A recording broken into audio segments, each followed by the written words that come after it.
2013년 10월 1일 조시 테리는 도서관에서 조용히 인터넷을 사용하고 있었습니다. 그런데 옆에 있는 두 사람이 큰 소리로 싸우기 시작하며 마치 혼란의 장면처럼 되었습니다. 그가 공공장소에서 이렇게 시끌벅적한 장면도 있을 수 있다는 것에 감탄하고 있을 때 갑자기 컴퓨터가 누군가에게 슬쩍 가져가졌습니다. 그가 반응할 새도 없이 주변에서 갑자기 연방 수사관들이 나타나 총을 꺼내며 그를 바닥에 눌러놓았습니다. 그가 빼앗긴 컴퓨터 화면에는 명확하게 실크로드 관리자의 계정이 표시되어 있었습니다. 그의 마음속에서는 이렇게 생각했습니다. 오늘 이 인터넷은 정말 헛되이 사용하지 않았군요. 이 사람은 조시 테리라는 이름을 가진 인물로 사실 공포 해적 로버츠라는 닉네임을 사용하는 블랙마켓의 거물입니다. 본명은 로스 울브리히. 2011년 그는 다크웹 블랙마켓인 실크로드를 개설했으며 이는 암흑판 아마존이라고 불릴 수 있습니다. 이 사이트는 불법 물품, 장기, 심지어 직업 암살자 서비스까지 거래했습니다. 사이트가 폐쇄된 후 연방수사국 FBI는 그로부터 2억 8,500만 달러 상당의 비트코인 총 14만 4천 개 이상을 압수했습니다. 누가 상상이나 했겠습니까? 이 블랙마켓 대부가 사실은 단지 비트코인을 즐기는 극히 평범한 기계공학자였다는 사실을요. 실크로드라고 하면 누구나 고대 중국의 장안에서 지중해로 이어지는 무역 통로를 떠올릴 것입니다. 이 통로는 실크 덕분에 중앙아시아와 유럽에서 유명해졌습니다. 하지만 로스 울브리히의 인터넷판 실크로드는 길을 잘못 들었고 그 길은 결국 암흑지대에 닿아 악명 높은 온라인 블랙마켓이 되었습니다.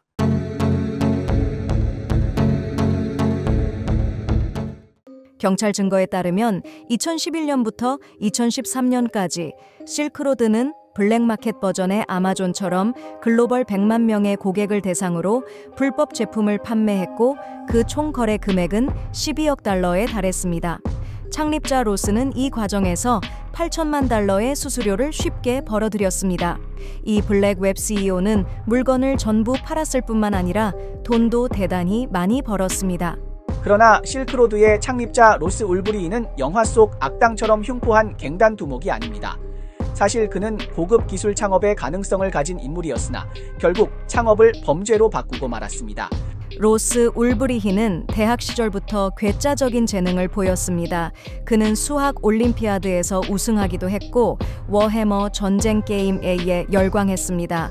SAT에서 1460점을 얻은 그는 텍사스 대학교에서 전액 장학금을 받으며 물리학을 전공했으며 후에는 펜실베이니아 주립대학교에서 재료과학 석사 과정을 밟고 경제학과 태양광 전지 연구를 했습니다.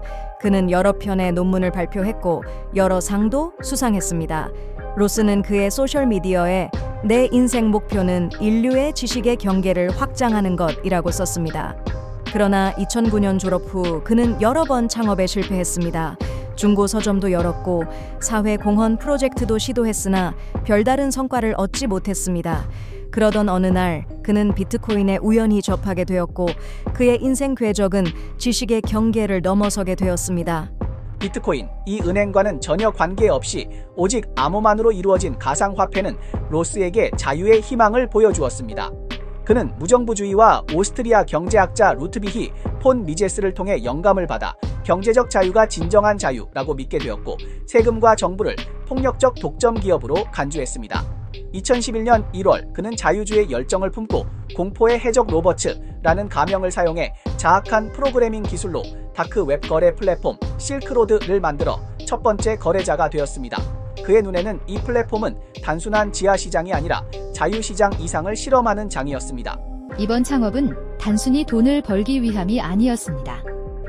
더 나아가 자유의지주의의 이상을 추진하기 위함이었습니다. 그는 마약 합법화가 이 세상의 폭력과 억압을 막는 최선의 방법이 될 것이라고 믿었습니다. 웹사이트가 성공을 거두기만 하면 사회 조직의 구조는 영원히 변할 것이라고 생각했습니다. 정부의 규제를 받지 않는 자유거래 모델 덕분에 실크로드는 빠르게 다크웹 편의점으로 변모했습니다. 마약, 총기, 심지어 고용된 살인 청부업자까지 찾을 수 있었습니다. 이런 시점에 비트코인은 익명성, 탈중앙화, 추적 어려운 특성 덕분에 큰 큰 인기를 끌지 못했음에도 불구하고 실크로드에 의해 선택되었고 그것의 지정 다크웹 화폐로 자리 잡았습니다. 실크로드가 범죄자들의 유토피아라면 비트코인은 이 유토피아를 움직이게 하는 최고 통화 역할을 했습니다. 실제로 비트코인이 다크웹 결제의 주요 선택지로 떠오른 고광 시기 동안 단 1년 만에 그 가격은 2010년에 0.0002달러에서 2011년에는 31달러로 급등하며 블랙웹 금융계의 인기 아이콘이 되었습니다. 비트코인을 통해 실크로드는 빠르게 다크웹 정상으로 올라갔습니다. 포브스의 보도에 따르면 한때 그 연간 수익은 3천만에서 4천만 달러에 달했으며 그중 2억 달러 이상의 거래는 비트코인을 통해 이루어졌습니다. 어떤 의미에서 비트코인과 실크로드는 다크웹 쌍둥이 스타처럼 서로를 성장시키며 함께 성공을 거두었습니다. 비록 현재 비트코인이 상당한 가치를 지니고 있지만 여전히 일부 사람들은 실크로드와 같은 다크웹이 비트코인 가치를 뒷받침하는 진정한 배후 공로자라고 주장하고 있습니다.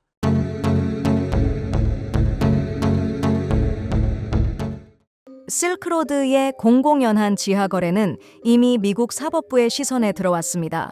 그러나 비트코인 거래가 추적하기 어려워 FBI는 3년 동안이나 로스 우블리히를 추적해야 했습니다. 이 3년간의 추격전은 마치 극본 수준의 작전이었습니다. 잠입 요원이 네트워크 친구의 신분으로 그를 유인하고 가짜 연인으로 주의를 분산시킨 후 현장에서 체포하는 방식이었습니다. 이 작전의 세부 사항에 대해서는 인터넷에서 무수히 많은 버전이 떠돌며 마치 첩보 영화와 같다고 할 수 있습니다. 화면은 로스의 여유로운 일상으로 전환됩니다. 그는 아마도 이런 생활이 계속될 수 있을 거라고 생각했을 것입니다. 하지만 전혀 알지 못한 채 FBI의 잠복 요원들이 이미 그를 2주 동안 감시하고 있었습니다. 그의 자유로운 삶은 이제 막을 내리려 하고 있었습니다.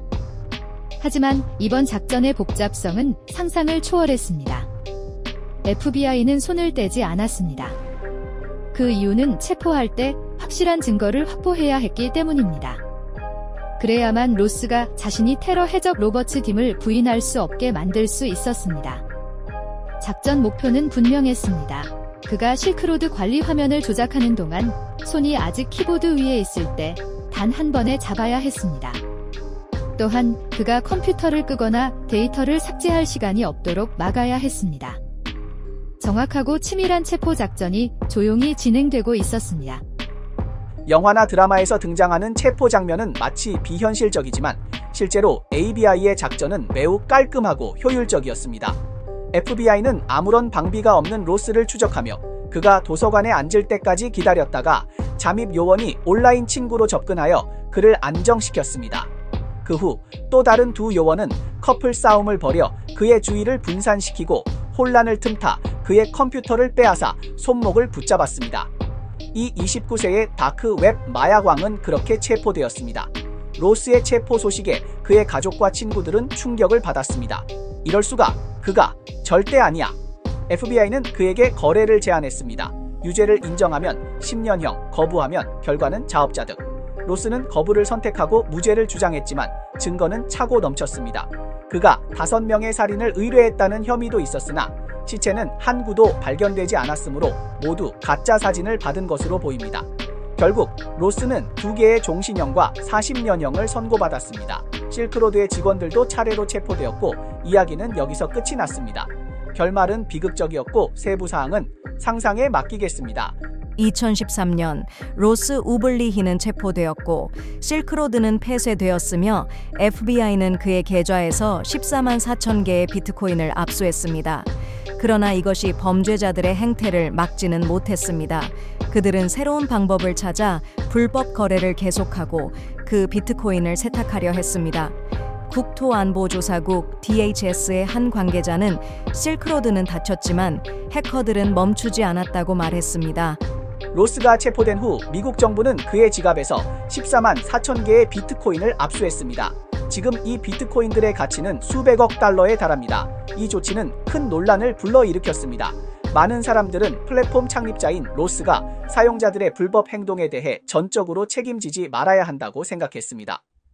그의 원래 의도는 탈중앙화 기술을 이용해 자유 거래를 실현하는 것이었지 범죄를 조장하는 것이 아니었습니다. 그러나 비트코인과 범죄의 얽힘은 여전히 많은 사람들이 암호화폐 산업에 대해 의구심을 갖게 만들었습니다. 특히 비트코인이 세탁 용도로 사용된다는 부정적인 이미지는 그 자체로 문제가 되었습니다. 과연 비트코인의 원죄는 진짜 세탁일까요? 아니면 그것의 잠재력이 오해받고 있는 것일까요? 답은 생각보다 훨씬 복잡합니다. 코인텔레그래프의 보도에 따르면 7월 초까지 비트코인이 불법 활동에서 발생한 거래 금액은 5억 1,500만 달러에 달했지만 그 거래는 비트코인 거래 총액의 단일 %에 불과했습니다. 범죄자들은 결국 체포되기 마련입니다. 암호화폐 시장도 법의 바깥이 아니며 암호화폐가 범죄자의 방패가 될 수는 없습니다.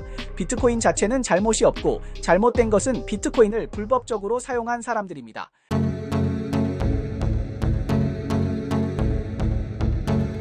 2024년 미국 대통령 선거에서 트럼프의 승리는 암호화폐 시장에 많은 변수를 가져왔습니다. 그의 암호화폐에 대한 지지 입장과 중요한 사건들에 대한 태도는 암호화폐 커뮤니티에서 큰 화제가 되었습니다. 그중 가장 주목받는 사건 중 하나는 바로 로스 우블리히의 운명이었습니다. And if you vote for me on day one, I will commute the sentence of Ross Ulbricht to a sentence of time served.